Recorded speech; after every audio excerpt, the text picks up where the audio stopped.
Greetings, gentle viewers. Thank you for joining me. It is Bo with Bo Firestone Trees and Gardens, and today we're doing some late summer, fall cutbacks on different perennials, one of our clients' gardens. So there are many different kinds of lavenders and different lavender hybrids. There's a few over here at our client's house, so we wanted to show you how to do that. So I have a couple rules of thumb when it comes to like a French or English lavender.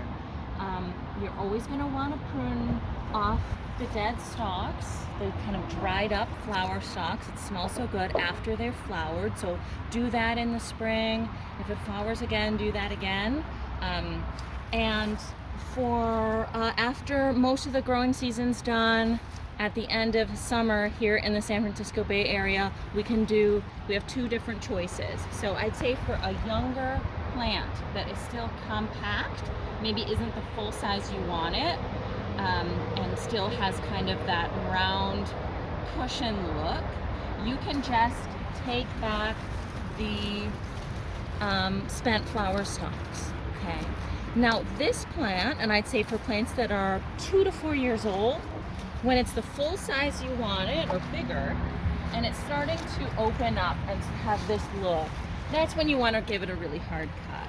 And it'll come back looking fresh and young and cushion shaped again. If you don't do this in just a few years, the lavender is going to have an open, woody, sprawling look.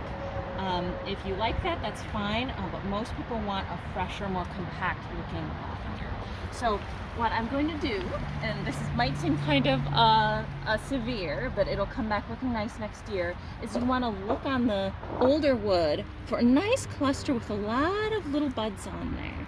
You can see these little green-gray buds, or they might be bright green depending on what kind you have, and there's a lot there. That's gonna, when I prune this back, this is gonna burst out and create these nice new growth. So this isn't going to look like much when I'm done with it. Now, if your lavender is more than 3-4 years old, you might not see any little buds or little growth at all on the old wood.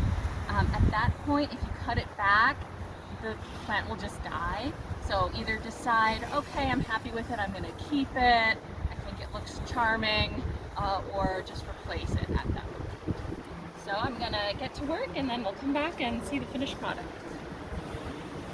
Alright, so we have this lavender that we did a big chop on.